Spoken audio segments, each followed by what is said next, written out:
Welcome to the fourth episode of this series, Effective Malaria Diagnosis, where we will be talking about preventing malaria and treating the right illness. I remain your host, Uchenna Amadi, digging deep into malaria gist with Dr. Owoeye and Dr. Ajibawo. We have talked about does everybody have malaria? We also talked about malaria and children, what makes them different. And we have also talked about getting the diagnosis right. Now we will talk about prevention and smarter treatment decisions. Please do not forget to like, subscribe, share, and follow SYNLAB Nigeria on YouTube and on Spotify. Dr. Ajibawo, please, let's talk about practical steps families can take to prevent malaria. Yes, particularly in children under 5, we have said that prevention is of significant importance. The first place to start is the environment, making sure that our environments are such that stagnant water are not rampant. Buckets that are collecting rainwater or even tires or containers that are collecting rainwater can be, effective breeding sites for mosquitoes that carry malaria parasites. These mosquitoes, there are different kinds of mosquitoes, but the Anopheles mosquitoes breeds in stagnant water, and we may be creating breeding sites by tolerating stagnant water around us. So we should fill in puddles, remove containers that are collecting stagnant water, remove weeds around us that are unnecessary, fumigate our environment if we have found that pests like mosquitoes are rampant in our environment. So having a clean environment free of stagnant water is the first place. Even gutters, our drainage systems that are full of stagnant water, we should make sure that our gutters or drainages are free flowing. They are not clogged. So we should remove all those things, the solid matter in them that clogs them and does not allow the drainage to keep flowing. The next thing is in our housing, we should have nettings on the windows, possibly on the doors if we choose to leave our door. If we are the kind of family that leave our door open at times, then we should have nettings on the doors and on the windows. This prevents mosquitoes from getting in. So if we have nettings on the door and the windows, we can then do indoor residual spraying the house to kill the mosquitoes. Also leave some of those chemicals for killing the mosquitoes on the walls that will continue to kill the mosquitoes. So insecticides, the insecticides also used for fumigation can help with that. If you live in an environment where mosquito is a lot, you have to kill them because they are the ones that carry and spread the malaria. I don't know whether we've talked about the malaria life cycle. The malaria, we get malaria. Maybe I can quickly go back to that. We get malaria when an infected female Anopheles mosquito that is infected with malaria bites someone. In taking a blood meal, that's how the mosquito eats. It takes some blood, that's its food from the human or animal. So in taking the blood meal, it passes to the human some parasites of malaria that it is infected with. But I think we've said it to that extent that the parasite then goes to the liver, gets matured there. After some days, some of it then go to the red blood cells. Some are stored in the liver depending on the species of malaria we're talking about. So when they go to the blood cells, they mature in the blood cells, then the blood cells explode or gives off the parasites after they become mature. And that's when the fever and all the symptoms of malaria come about. When another mosquito comes to take a blood meal, if it wasn't infected before, it gets infection of malaria from that person that has been infected with malaria, and that completes the life cycle of malaria parasites. So that is why I keep talking about the mosquito. We must kill mosquito. We must prevent mosquito from biting. And the first place is to prevent them from breeding around us. kill them, prevent them from entering our home with the nettings on the door, kill them where they are inside our homes with the insecticide. We call them fleas around here. We still call them fleas, right? still call them So that people will fleas. understand spray. that shell talks or whatever. I want people to understand what we are saying here. Raid. Or yes. Thank God. So that's another way of eliminating the malaria. Also, some of us go to the mosquito, the malaria carrying mosquito bites usually at night. Yes, it bites and infects at night. So the night period from sunset to early in the morning is when it bites. So when you're going to be out of your home around that time, you must prevent mosquito bites. So preferably you are not out at night, but we are Lagosians, we work till night. So if you're going to be out at night, especially for children, you're going to a vigil, you're going to a party that is at night, you're going to an event at night, then you have to protect yourself and your children from mosquito bites. I keep mixing malaria and mosquito. Prevent mosquito bites. So that is by wearing long, fitting, long dresses, long sleeve dresses, socks, long trousers, so that they don't bite you. Just cover whatever area of your skin that is still exposed, then you cover with insect repellent creams. Yes. Okay. So yeah, I used to do that when I'm taking my children to the vigil. We cover with insect repellent creams. There are different types. You have to read the instructions whether it is good for children or not. Okay. So you cover if you're someone that works basically at night, you cannot control whether you are going to be bitten by mosquitoes or not. Then you cover with your exposed parts with the insect repellent creams. So basically, other ways that we prevent malaria in those that are highly predisposed to it, like pregnant women. They are the ones that we give prophylaxis to. Prophylaxis is when we give you a medicine to prevent you from getting the malaria infection, whether you are bitten or not. So we give pregnant women prophylaxis during the pregnancy, usually in the second trimester.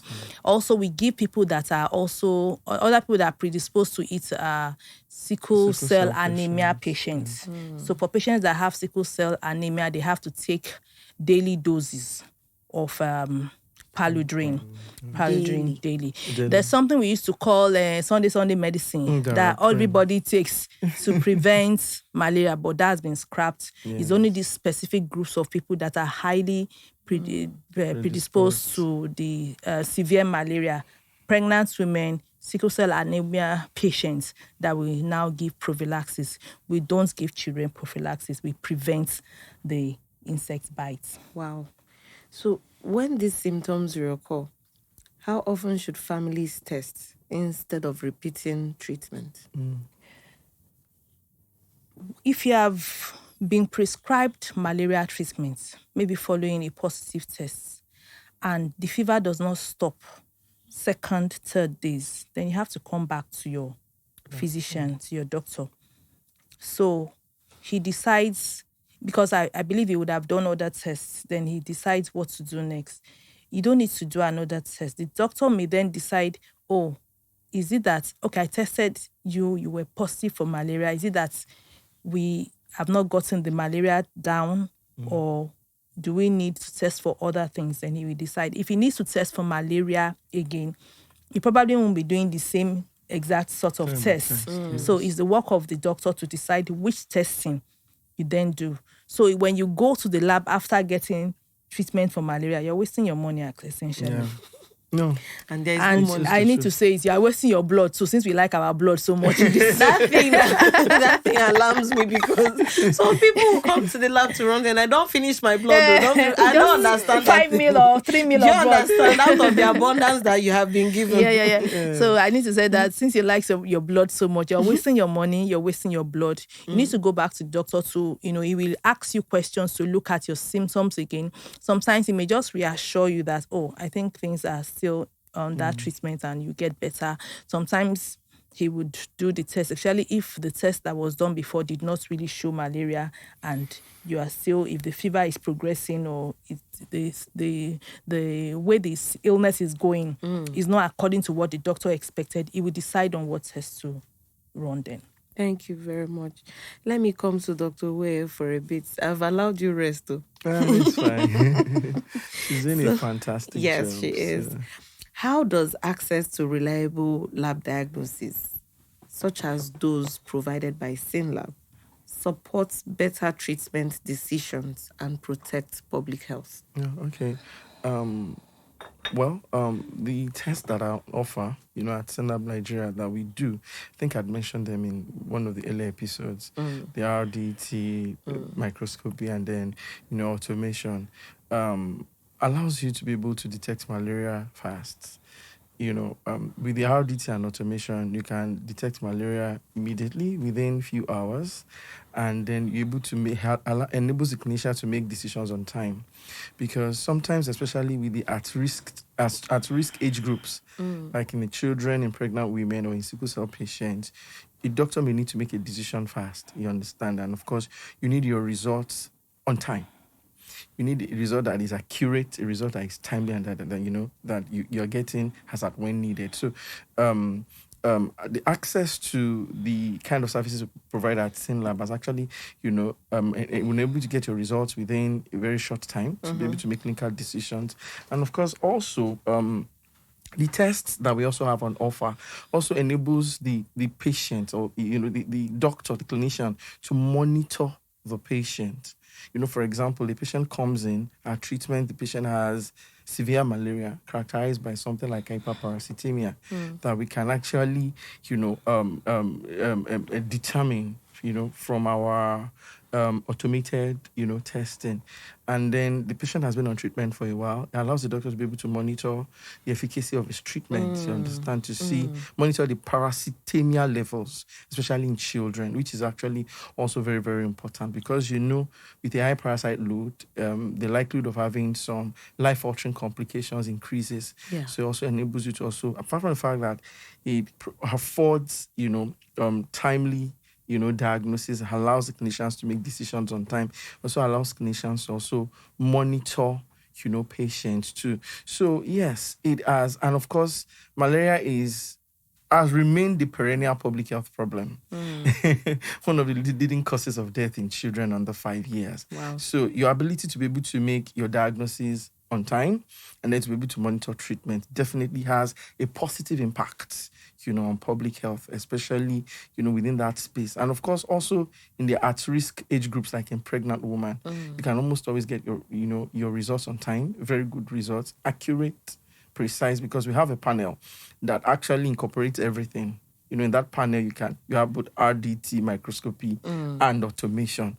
So it allows the doctor to actually have a very holistic, report on the malaria profile of the patient. I think we call it malaria profile, where you do RDT, that same profile. There's RDT, there is microscopy, and there is automation. So you can actually see. So even if your RDT is showing someone is reporting one positive, at some point, you can almost always look through the profile and know whether truly this person. So I think that is the extra, and of course, down the line, it also helps you to be able to make, accurate diagnosis. And accurate diagnosis is important when it comes to beating malaria. So for me, this is the impact, that we've made and the extra that we bring. Wow.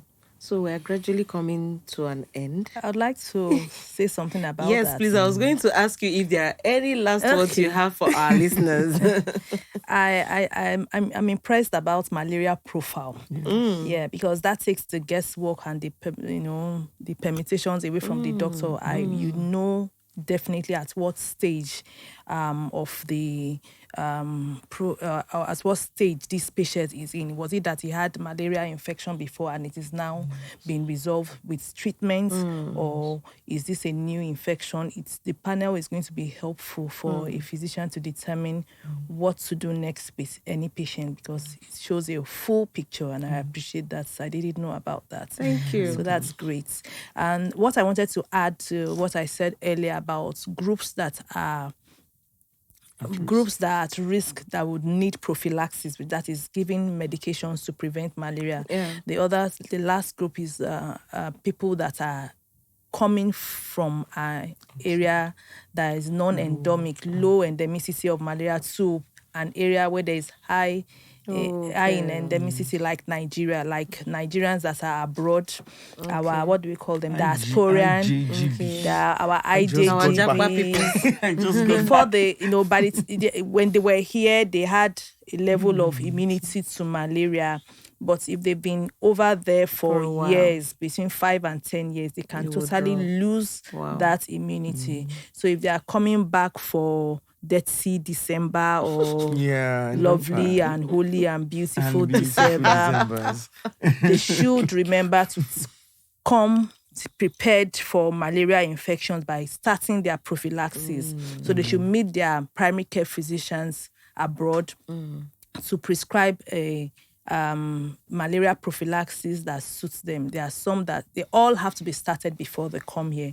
There are some that are taken daily. There are some that are taken weekly. So those that are taking weekly, you have to start a week before. Those that are taking daily, you have to start days before, to have been taking them daily before you come. So it won't be good to come to Nigeria to, have a good time with your family or have a merry time at all the You're events, falling and then you get With malaria.